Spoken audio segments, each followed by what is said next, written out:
سبحان اللہ، ماشاءاللہ، جزاک اللہ۔ بلا تاخیر بغیر کسی نقابت کے، بغیر کسی اشعار کے، بلا تاخیر دعوت خطاب دے رہا ہوں۔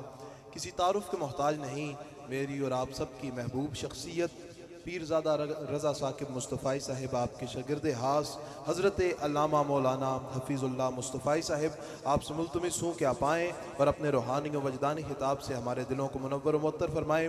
علامہ صاحب کی آمد سے قبل پرزور نعرہ، نعرہ تکبیر، بآواز بلند نعرہ تکبیر، نعرہ رسالت، نعرہ رسالت، نعرہ تحقیق، نعرہ حیدری، تاجدار ختم نبوت۔ الحمدللہ رب العالمین، بسم اللہ الرحمن الرحیم۔ وَقَضَىٰ رَبُّكَ أَلَّا تَعْبُدُوا إِلَّا إِيَّاهُ وَبِالْوَالِدَيْنِ إِحْسَانًا۔ صدق اللہ العظیم۔ الصلاۃ والسلام علیک یا رسول اللہ وعلی آلک واصحابک یا سیدی یا حبیب اللہ۔ حمد و ثنا کے بعد عزت و تکریم کے لائق تشریف فرما مقتدر علماء، معزز حاضرین، السلام علیکم ورحمۃ اللہ۔ چند باتیں آپ کے گوش گزار کر کے گفتگو سمیٹ لوں گا۔ دعا ہے اللہ حق بیان کرنے کی توفیق عطا فرمائے، قابل عمل باتوں پر ہم سب کو عمل کر کے زندگی کی راہوں کو درست کرنے کی توفیق عطا فرمائے۔ مجھے ابو بکر بھائی نے حقوق والدین کے حوالے سے حکم کیا، میں چند باتیں آپ سے عرض کروں گا، دھیان سے سنیے گا۔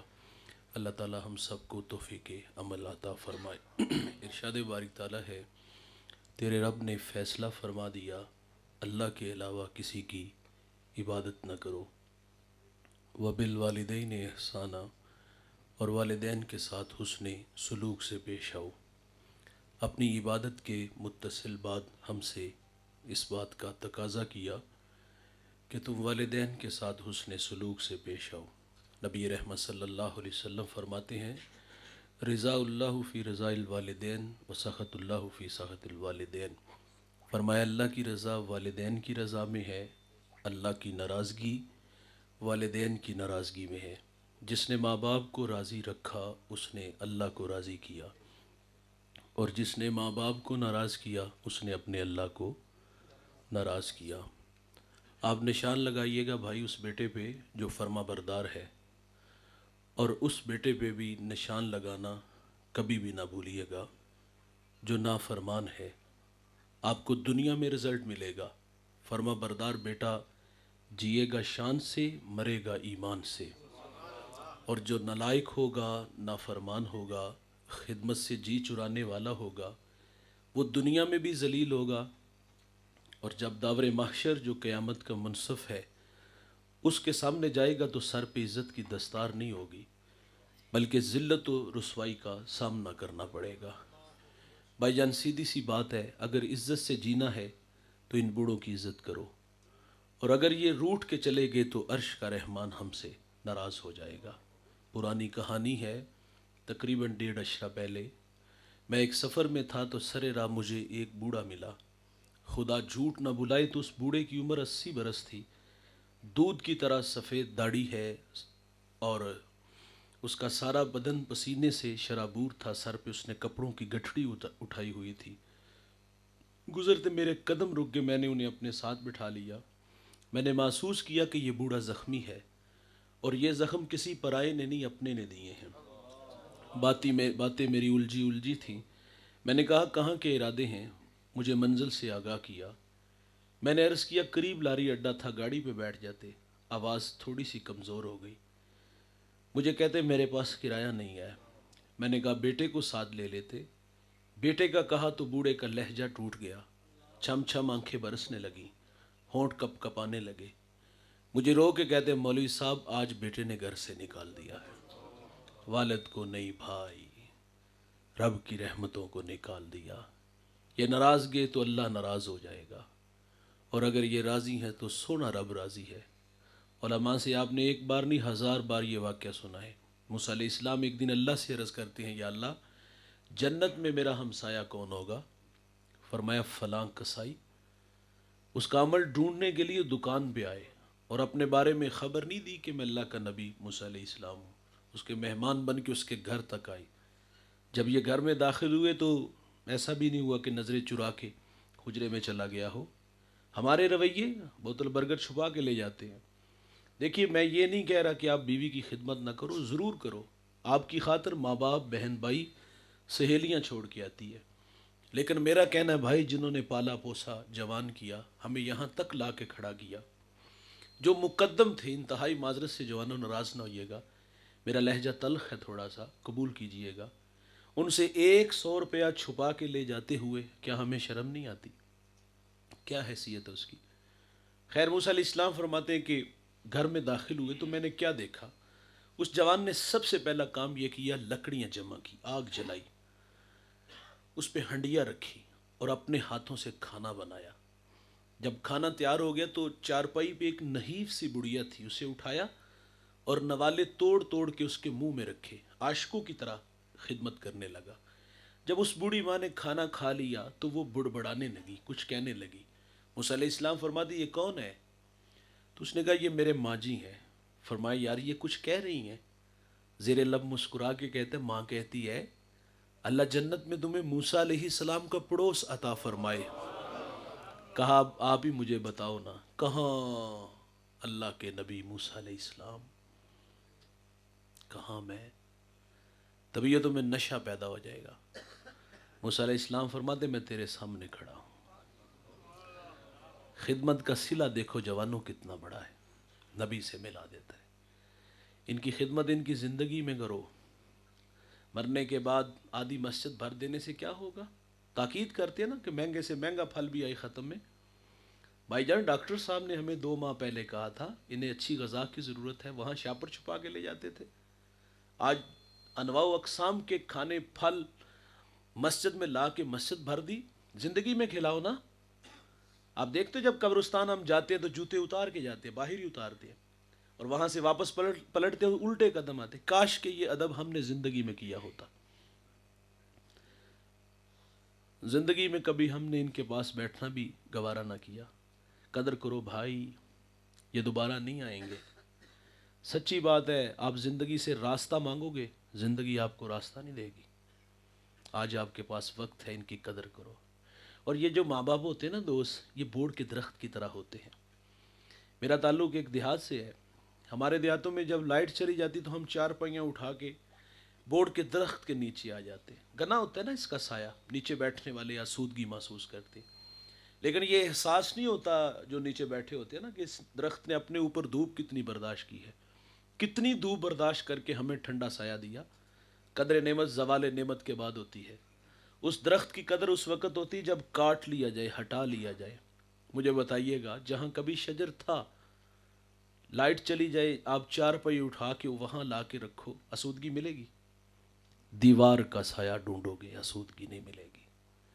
ماں باپ جوانوں بوڑھ کے درخت کی طرح ہوتے ہیں.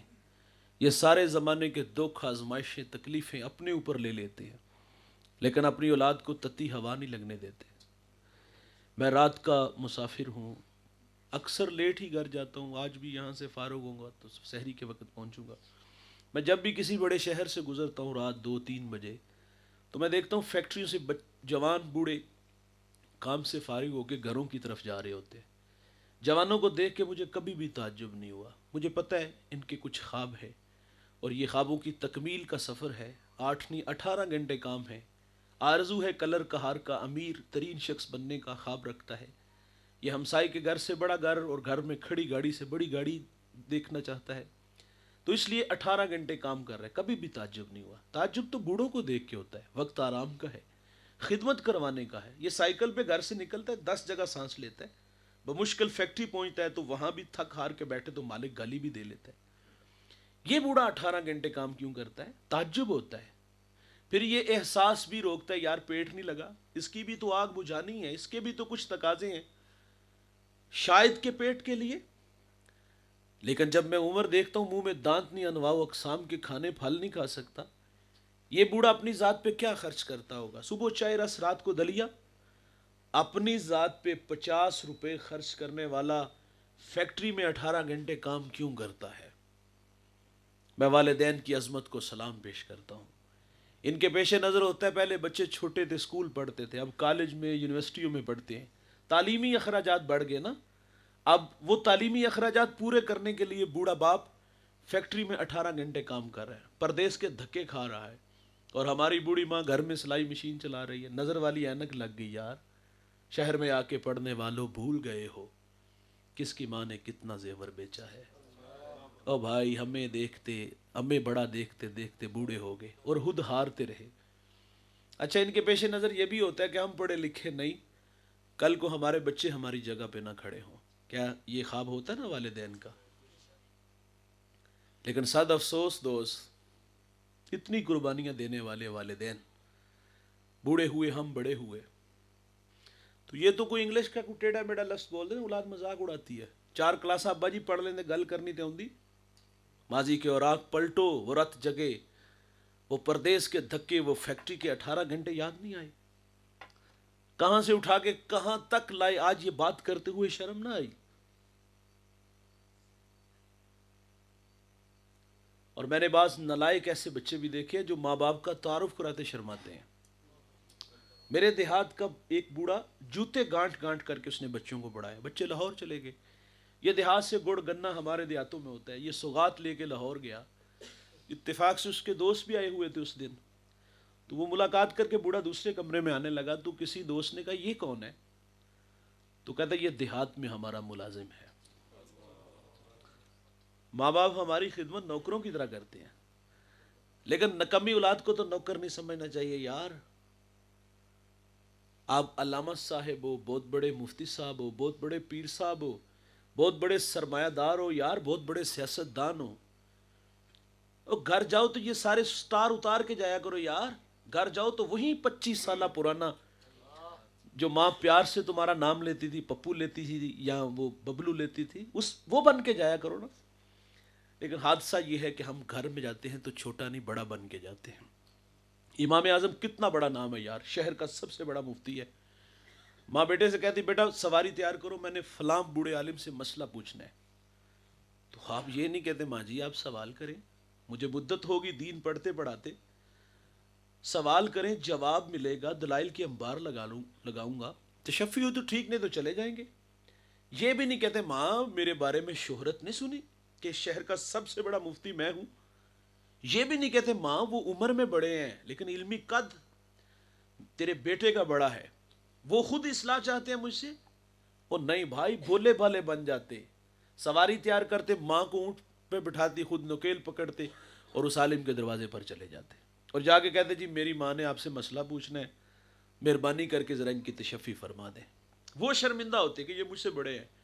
اگر سوال کا جواب نہ آتا تو امام اعظم آہستہ آواز میں سوال کا جواب بتاتے, اور پھر اس عالم دین کو کہتے آپ تھوڑی سی اونچی آواز میں میری ماں کو یہ مسئلہ بیان کر دو. ہاں بھائی, بڑے بن کے نہ جاؤ, چھوٹے بن کے جاؤ. جنہوں نے ماں باپ کی قدر کی نا, ان کی قدریں آج بھی زندہ ہیں. میرے نبی یمن کی طرف منہ کرتے ہیں, قمیض کے بٹن کھولتے ہیں اور لمبے لمبے سانس لے کے فرماتے انی لا اجدو ریح الرحمن, مجھے یمن کی طرف سے یار کی خوشبو آتی ہے. جانتے ہیں وہاں کون تھا؟ حضرت اویس کرنی رضی اللہ تعالیٰ عنہ. ساری زندگی ملاقات نہیں حضور سے ہوئی, شرف صحابیہ سے ممتاز نہیں ہو سکے, لیکن انہوں نے خیر التابعین کا لقب پایا. یہ اعزاز ملا کیسے؟ ماں تھی, آنکھوں سے نابینا تھی, پیچھے کوئی خدمت والا نہیں تھا. خدمت روک لیتی ہے. میرے نبی صحابہ سے فرماتے تمہیں جب کبھی اویس ملے نا تو اسے کہنا کہ میری امت کی مغفرت کی دعا کرنا. مستجاب الدعوات بننا ہے تو ماں باپ کی خدمت کرو. بایزید کتنا قادآور شخص ہے یار, تصوف کے 10 بڑے اماموں میں ایک امام ہے. ایک دن والدہ سے کہا ماں اپنے حق معاف کر دو, ناراض نہ کرو. تو ماں نے کہا بیٹا اچھی بات ہے, اللہ کو راضی کرنا تو شوق سے جاؤ, حسینوں کے خواب نہیں دیکھے کہ ماں کو ناراض کیا. اجازت کس بات کی؟ ماں اللہ کو راضی کرنا ہے. کہا بیٹا جاؤ. فرماتے 12 سال بستان کے جنگلوں میں اس کی طلب تڑپ میں بھاگتا رہا. کہتے ایک دن سفر میں تھا, سر راہ گھر آیا, میرا جی چاہا کہ میں ماں کی قدم بوسی کرتا چلوں. کہتے دستک دینے لگا, آواز آئی با یزید ذرا ٹھہرو, اگر سکھ نہیں نہ دیا تو دکھ بھی تو نہ دو, یہ وقت آرام کا ہے. آواز ہمسائے نے دی تھی, آواز کسی فرشتے نے دی تھی؟ نہیں بھائی, یہ آواز اپنے ضمیر کی تھی.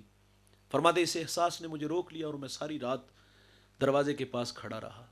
سردیوں کی ٹھٹھرتی راتیں تھی. کہتے تہجد کا وقت ہوا, نالی سے پانی باہر آیا, میں جان گیا کہ ماں جی نماز تہجد کے لیے بیدار ہوئی ہیں. فرماتے میں نے دستک دی. آپ کتنی دیر بعد آئے ہیں؟ 12 سال بعد. دستک کے انداز سے ماں جان گئی آنے والا غیر نہیں، میرا پتر با یزید آیا ہے. آواز دی بیٹے میں آ رہی ہوں. دروازہ کھولا، کہتے ہیں میری ماں نے میری حالت دیکھی. تن پہ پیرہن پھٹا تھا، ایڑیاں پھٹی تھی، داڑھی میں راکھ اٹی تھی. ماں نے دیکھا کلیجہ پسیج آیا. یوں ہاتھ اٹھا کے کہا اللہ تیری راہوں میں بھیجا تھا، قرب نہیں دیا. با یزید کہتے ہیں واللہ یہ ماں کے میٹھے بول تھے کہ میری ایک تصوف کی منزل جو چلوں اور مراقبوں سے بھی حل نہیں ہو رہی تھی. کہتے ہیں ماں کے ہاتھ اٹھنے کی دیر تھی کہ میری رکی ہوئی منزل اسی وقت حل ہو گئی. آپ فرماتے اللہ تجھے جنگلوں سے ڈھونڈ رہا ہوں، تو میری ماں کے پاس رہتا ہے. جس نے جو پایا ہے خدمت سے پایا ہے. میں نے ابن کثیر میں ایک بوڑھے کو پڑھا ہے، 4 بیٹے رکھتا تھا، پچھلی امتوں کا تذکرہ ہے. بوڑھا چارپائی پہ آ گرا، بولو براز چارپائی پہ. آپ جانتے ہو والدین کے ساتھ اولاد کب تک رابطے میں رہتی ہے؟ جب تک ہم والدین سے اپنی ضروریات پوری کرتے ہیں اتنی دیر تک والدین سے رابطہ رہتا ہے. لیکن جب ہم خود پر پرزے نکالتے کمانے کے قابل ہوتے ہیں تو والدین کے ساتھ ہمارے رویے کیسے ہوتے ہیں؟ خود شہروں میں چلے جاتے، دیہاتوں میں چھوڑ جاتے ہیں. یہ بیچارے صدقہ و خیرات کھانے پہ مجبور ہو جاتے ہیں، بھیک مانگنے پہ مجبور ہو جاتے ہیں. بڑھاپا بہت بڑا امتحان ہے.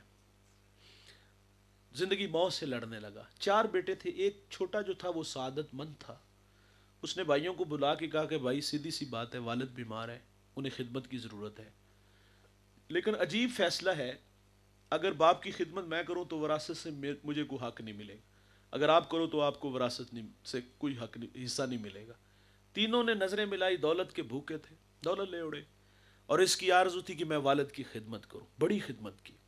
جب دنیا سے والد جانے لگا تو لبوں پہ یہ کلمات تھے میں اپنے بیٹے پہ راضی ہوں. ہمارے دیہاتوں میں جب ہمارے ماں باپ راضی ہوتے ہیں تو ایک جملہ بولتے ہیں اور اس کا نشہ ساری زندگی نہیں اترتا. میں آپ سے بھی کہوں گا بھائی مرنے سے پہلے اپنے ماں باپ سے ضرور کہلائیے گا، لیکن اپنے عمل اور رویے سے. ہمارے جب بوڑھے راضی ہوتے تو کیا کہتے ہیں؟ جا پتر تینوں ستئی خیرانے، تینوں ستئی خیرانے.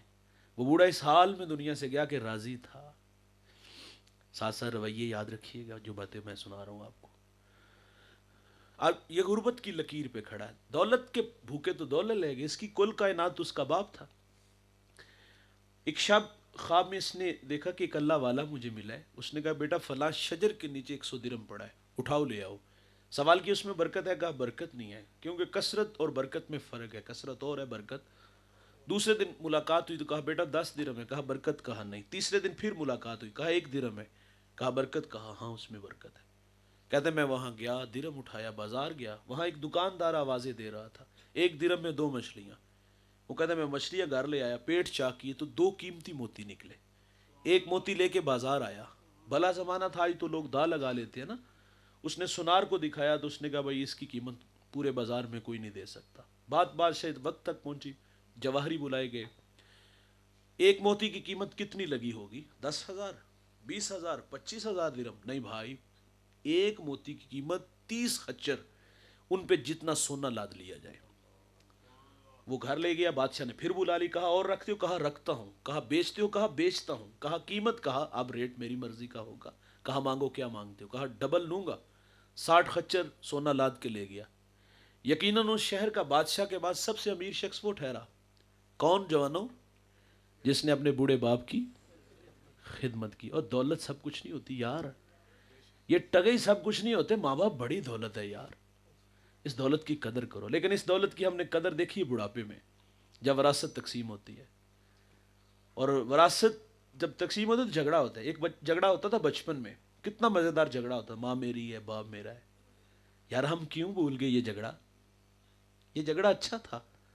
بڑھاپے میں دولت پہ جھگڑے، اور جب ماں باپ کی باری آئی تو ہم نے تماشا دیکھا ہے. کوئی کہتا ہے گھر چھوٹا ہے، کوئی کہتا ہے خرچے زیادہ ہے. شرم نہیں آئی یہ بات کرتے ہوئے یار؟ 4 5 6 بھائی تھے تم، اکیلا کفیل تھا. تمہاری ماں سے مشورہ کر کے 4 کو دارالامان میں تو نہیں چھوڑ آئے تھے کہ 2 کی کفالت کر لیں گے؟ ایک جیسا کھانا دیا، ایک جیسا لباس دیا، اور یار ہمارے سٹیٹس کا خیال رکھا. اور آج ان پہ بڑھاپا آیا تو بھائی آپس میں مشورہ کہ میرا گھر چھوٹا ہے، میرے خرچے زیادہ ہیں. اور کچھ نالائق ایسے بھی دیکھے ہم نے جو کہتے بوڑھا کھانستا ہے تو ہمارے بچوں کی نیند خراب ہوتی ہے. مقافات عمل ہے جوانوں، آج دھکے دو گے تو کل دھکوں کے لیے تیار رہنا. گڑھا کھودو گے تو اس گڑھے میں خود بھی گرو گے. خیر، بات کیا ہو رہی تھی، میں کہاں چلا گیا؟ اللہ تعالیٰ میرے بڑوں کی مغفرت فرمائے. تو 4 بیٹے تھے اور سعادت مند نے خدمت کی اور یہ وہ دولت لے گئے اور اس نے بوڑھا باپ لے لیا. تو میں یہ عرض کر رہا ہوں بھائی، ماں باپ بہت بڑی دولت ہے، اس دولت کی قدر کیجئے گا، اور اس کی قدر کے بدلے میں اللہ کتنا عطا فرمائے گا آپ شمار بھی نہیں کر سکتے. اللہ کے حبیب فرماتے الا انبئکم باکبر الکبائر، صحابہ میں تمہیں بڑے بڑے گناہوں کی خبر نہ دوں؟ عرض کیا کہ ارشاد فرمائیے. فرمایا الاشراک باللہ، اللہ کے ساتھ کسی کو شریک ٹھہرانا، وعقوق الوالدین، والدین کی نافرمانی کرنا، وقول الزور، جھوٹی گواہی دینا. بڑے گناہوں میں جوانوں ایک گناہ ماں باپ کی نافرمانی ہے. یہ ترمذی کی روایت ہے، ابو ہریرہ راوی ہیں، باب الفت میں یہ روایت موجود ہے. میرے نبی فرماتے جب میری امت میں 15 بری خصلتیں آ جائیں گی، ریحن حمراؤ، فرمایا امت انتظار کرے سرخ آندھیوں کا، وزلزلۃ، زلزلوں کا، فرمایا انہیں زمین میں دنسا دیا جائے گا اور آسمان سے بھی تابڑ توڑ حملے ہوں گے. وہ 15 بری خصلتیں کون کون سی ہیں؟ فرمایا عزت تخذ الفیء دولا، فرمایا جب حکمران طبقہ سرکاری خزانے کو دونوں ہاتھوں سے لوٹنا شروع کر دے گا. والامانۃ مغنما، جس کے پاس امانت رکھی جائے گی ذاتی مال سمجھ کے ہڑپ کر جائے گا. والزکوٰۃ مغرما، مالدار لوگ زکوٰۃ دینا چھوڑ دیں گے. وتعلم لغیر الدین، علماء دین دنیا کے طلبگار بن جائیں گے. وأطاع رجل امرأته، آدمی بیویوں کے فرما بردار ہوں گے. وأق أمه، ماؤں کے نافرمان ہو جائیں گے. وأدنى صدیقه، دوست کے ساتھ حسن سلوک سے پیش آئیں گے. وأقصى أباه، باپ کے ساتھ بدسلوکی کریں گے. وشربت الخمور، شراب عام ہوں گی. اس امت کا اول آخر پہ لان تان کرے گا. پھر کیا ہوگا؟ سرخ آندیاں چلے گی، زلزلے آئیں گے، زمین میں دنسا دیا جائے گا. کب جوانوں؟ جب ماں باپ اولاد کے رویوں سے دکھی اور نالا ہوں گے تو پھر رحمت خداوندی اس قوم کے بیٹوں سے ناراض ہو جائے گی، اور ناراضگی کا اظہار کبھی سرخ آندیاں، کبھی زلزلے، کبھی زمین میں دنسا دیا جائے گا. ایک صحابی نے حضور سے عرض کیا حضور قیامت کب آئے گی؟ کوئی نشانی ارشاد فرما دیں. تو میرے نبی فرماتے جب مائیں ذلیل ہو جائیں گی. یہ گھر گھر کی کہانی ہے دوست، گھر گھر کی کہانی. میرے ایک ملنے والے ہیں، بوڑھے ہیں، ملاقات ہوئی تو میں نے آنکھوں میں آنسو دیکھے. میں نے کہا خیریت؟ تو مزید پھونٹ پھونٹ کے رونے لگے. تو میں نے انہیں دلاسا دیا، میں نے کہا کچھ بتائیں تو صحیح. مجھے کہتی آج بیٹے نے منہ پہ تھپڑ مارا ہے. اس بڑھیا نے میرا ہاتھ پکڑ کے سر پہ رکھا، یقین جانو قریب تھا کہ پھٹ ہی جاتا. میری 1-2 ہفتے بعد دوبارہ ملاقات ہوئی تو میں نے انہیں پھر آپ دیدہ دیکھا. میں نے کہا ظالم نے پھر مارا ہے؟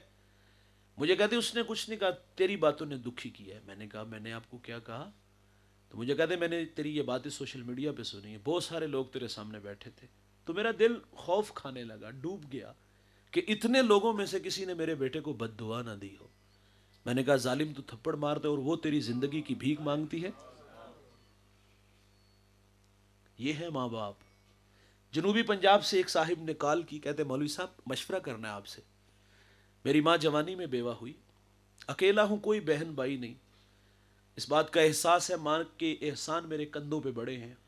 لوگوں کے گھروں میں برتن مانج کے، جھاڑو دے کے اس نے میری پرورش کی. آج میں بڑا ہو گیا ہوں، شادی شدہ ہوں، گھر میں نو ساس کا جھگڑا ہے. تو مجھے کہتا آپ مجھے کوئی راستہ دکھائے، میں کیا کروں؟ میں نے کہا بھائی در گزر کرو، گھر والی کو بھی سمجھاؤ نا، جس طرح پیچھے ماں باپ چھوڑائی ہو، یہ بھی تو ماں باپ ہے. کوئی اور نہیں کہ میں مشورہ دوں کہ کسی اور بھائی کے پاس چلی جائیں. تو مجھے کہتا ہے میرے ذہن میں ایک ترکیب آئی ہے کہ میں اپنی ماں کا نکاح نہ کر دوں. میں نے کہا عمر کتنی ہو گئی؟ کہتا 60 سال. میں نے کہا ظالم جوانی تو تیرے نام لگا دی، اور جب اسے سہارے کی ضرورت تھی تجھے سہارا سمجھتی رہی، اور آج تو اس کو گھر سے نکال رہا ہے. بھائی جان ان کے سینے سے لگ جاؤ، انہیں دیکھ کے رستہ نہ بدلا کرو. دوست کو دیکھ کر باہیں پھیلاتے ہو، باپ کو دیکھ کے رستہ بدلتے ہو، ماں کو گالی دے لیتے ہو، گھموار کہہ لیتے ہو. آج مرنا جینا بند ختم کر لیا، میں مر گیا تو میرے جنازے پہ نہ آنا. آپ مر گئے تو میں نہیں آؤں گا، یہ اولاد کہہ رہی ہے. آج کہتے مرن تو لے جمن تو لے کے مرن تک جڑا میرا احسان کیتا ہے حساب لے لو. یار یہ شرم نہ یہ باتیں ہمیں کرتے ہوئے. آج وقت ہے آپ کے پاس بھائی، آج ان کے قدموں سے لپٹ جو، کل قبر کے ساتھ لپٹ کے رونا پڑے گا. تو یہ بہت بڑی دولت ہے. میرے نبی نے فرمایا نا جنت تمہاری ماں کے قدموں تلے ہے. اور پھر عملاً میرے رسول نے کر کے بھی بتایا. مصلی امامت ہے. میں گفتگو سمیٹ لیتا ہوں، میرے بعد میرے بھائی آگے اور انشاءاللہ آپ سے وہ تھوڑی دیر بعد آپ کو خوبصورت کلام سنائیں گے. تو میرے یہ 5-7 منٹ کی گفتگو ہے. میرے نبی صلی اللہ علیہ وسلم مصلی امامت پہ کھڑے ہیں اور تا حد نظر اصحاب ہیں، اور حضور کی آنکھوں میں آنسو آ گئے. حضور کی آنکھوں میں آنسو کیوں آئے؟ حضور کو ماں یاد آ گئی. یہ مکی دور نہیں، یہ مدنی دور ہے. یہاں آداب کی آیتیں اتر چکی ہیں، یہاں صحابہ کتار اندر کتار کھڑے ہیں. حضور کی آنکھوں میں آنسو آئے ماں کو یاد کر کے. بھائی جان مثال سے عرض کروں گا، دکھوں کا دور جس نے دیکھا ہونا، خوشحالی آئی تو انسان آرزو ضرور کرتا کہ کاش کہ میرے ماں باپ بھی ہوتے تو یہ بہار دیکھتے. میں اور آپ اپنا اپنا ماضی دیکھ لیں تو ہمارے ملتے جلتے ماضی ہیں کہ کبھی اچار سے روٹی کھا لیتے تھے، ایک وقت کا ہوتا تھا، ایک وقت کا ہوتا نہیں تھا. ہم تو وہ لسی میں نمک مرچ ڈال کے اس کو بھگو کر کے اس سے بھی کھا لیتے تھے. تو آج دسترخوان پہ انواع و اقسام کے کھانے پھل ہے. دل کرتا ہے نا یار کاش کے وہ ہوتے تو یہ بہار بھی دیکھتے. کبھی کوئی گلی محلے میں نہیں جانتا تھا بھائی، رشتہ دار ہی نہیں پہچانتے تھے یار. آج پوری دنیا میں شہرت ہے. آرزو کرتے انسان کاش کے ماں باپ ہوتے. کبھی پاس سائیکل نہیں ہوتا تھا، آج جہازوں کے سفر ہیں. کاش کے ماں باپ ہوتے. میں قبلہ کے پاس تعلیم حاصل کرنے آیا 1997 کو. تو میری ماں نے ثاقب صاحب کو کہا کہ میری آرزو ہے کہ جس طرح آپ لوگوں کو اللہ رسول کی باتیں سنا یہ بھی سنایا کرے. یہ خواب تھا جو انہوں نے دیکھا اور میں اس کی تکمیل کے لیے دوڑا. 2 سال بعد اللہ کو پاس وہ چلی گئی. ہم راضی بر رضا ہیں، سب نے چلے جانا ہے، لیکن مرنے والے یہ بات کیا جانے جینے والوں پہ کیا گزرتی ہے. اپنوں کے بغیر زندگی بڑی ادھوری ہوتی ہے. وہ تو چلی گئیں اور خواب دیکھا تھا انہوں نے، اور میں ان راہوں کا مسافر آج بھی ہوں. صبح سے شام اور شام سے صبح تک ہم حضور کے نغمے پڑھتے ہیں، لیکن کبھی کبھی دل میں یہ شوق اور یہ خیال آتا ہے کہ کاش کہ میری بھی ماں ہوتی تو میں اللہ رسول کی باتیں سناتے، وہ پردے میں سنتی تو قد کتنا بڑھتا. یہ انسانی فطرت ہے، وہ آرزو کرتا ہے. میرے ایک دوست نے گاڑی لی، میں نے مبارکباد دی تو بے اختیار آنکھوں میں آنسو تھے. میں نے کہا خوشی کے ہیں یا ماضی کی تلخیاں؟ وہ کہتا ہے ایک زمانہ تھا ماں بیمار ہوگی اور میرے پاس اتنے پیسے نہیں تھے میں ماں کو گاڑی پہ بٹھا کے ہاسپٹل لے جاتا. وہ کہتا ہے ماں کو گدھا گاڑی پہ بٹھایا اور ماں راستے میں ہی زندگی کی بازی ہار گئی. وہ کہتا ہے سب کچھ ہے، ماں نہیں ہے. اللہ اکبر. حضور کو ماں یاد آ گئی. ماں کب بچھڑی؟ 6 سال عمر تھی میرے نبی کی. ابوا نامی ایک بستی آتی ہے، یہ مکہ مدینہ کے درمیان 350 کلومیٹر کے فاصلے پر یہ بستی ہے، جہاں سیدہ آمنہ آ کے رک گئی. بخار نے آ گھیر لی اور آپ جان گئی کہ یہ بخار جان لے لے گا. وقت رخصت ام ایمن کو کہا کہ میرے بیٹے محمد کو باحفاظت عبد المطلب تک پہنچا دینا. پھر حضور کو پاس بلا لیا. ادھر بچپنے کی معصومیت، پیشانی میں نبوت کا نور، ماں بیٹے میں کھپ سی جاتی ہے. 2 ایک باتیں کی، پھر ہمیشہ کے لیے میرے نبی کی ماں پہاڑوں میں سو جاتی ہے. فرماتی بیٹا کلو حین میتن کلو جدید بالن کلو کبیر یفنا وانا میتتن و ذکر باکن و ولدت تہرا. فرمایا بیٹا ہر نئی چیز نے پرانا ہو جانا ہے، ہر باقی نے فنا ہو جانا ہے. فرمایا بیٹا میں بھی جا رہی ہوں. اللہ اکبر. لیکن فرمایا میرا ذکر باقی رہے گا.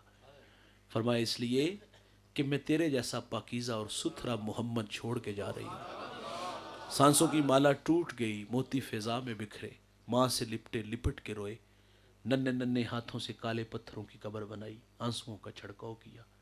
پھر جہاں تک ماں نظر آتی رہی حضور پلٹ پلٹ کے ان کالے پتھروں والی قبر کو دیکھتے ہیں.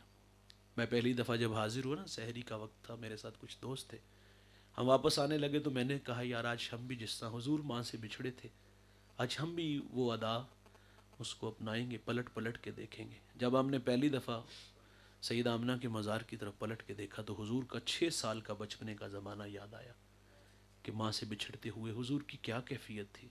یقین جانیے پھر مقام بدر تک ہماری ہچکیاں سسکیاں تھمنے کا نام ہی نہیں لے رہی تھی. ایمن کہتی میں حضور کو لے کے پہاڑ سے نیچے آ گئی، 6 سال عمر ہے. جب میں نیچے آئی تو میں نے پلٹ کے دیکھا تو میرے ساتھ نہیں تھے. فرماتی میں جلدی سے پھر پہاڑ پہ چڑھی تو میری آنکھیں کیا دیکھتی ہیں، حضور ماں کے سرانے کھڑے ہیں اور وہاں کھڑے ہو کر کہہ رہے تھے امی جی آپ تو جانتے ہو کہ میرا اس دنیا میں آپ کے سوا کوئی بھی نہیں ہے. ایمن کی جان نکل گئی، حضور کو سینے سے لگا لیا. میرے نبی فرمایا کرتے تھے ایمن میری ماں کے بعد میری ماں لگتی ہے. آج ماں کی یاد آئی، مصلے پہ کھڑے ہیں. صحابہ کو فرمایا صحابہ کاش میری ماں ہوتی، میں تمہیں نماز عشاء پڑھا رہا ہوتا، سورت فاتحہ کی قرات بھی کر چکا ہوتا، پھر ماں کو مجھ سے کوئی کام یاد آ جاتا. وہ مسجد نبوی کے دروازے پہ آ کے کہتی ابنی محمد، بیٹے محمد میری بات سنو. حضور فرماتے میں نماز توڑ کے پہلے ماں کی بات کو سنتا. بڑی دولت ہے بھائی، یہ دوبارہ نہیں آتے، دوبارہ راستہ بھی نہیں ملے گا. آپ بڑے ہو گئے یار، میں مانتا ہوں آپ کے کندھوں پہ بہت ساری ذمہ داری ہیں، بچے ہیں، گھر والے ہیں، کاروبار ہے. کیا آپ کے پاس 24 گھنٹوں میں سے 1 گھنٹہ ماں باپ کے لیے نہیں ہے؟ ان کے پاؤں دبایا کرو یار، ان کے ساتھ گپ شپ لگایا کرو، ان سے مشورہ کیا کرو، انہیں باہر گھمانے پھرانے لے جایا کرو، انہیں باہر سے کھانا کھلانے لے جایا کرو یار، انہیں پرانے دوستوں سے ملانے لے جایا کرو. پتہ ہے کب مرتے ہیں بوڑھے؟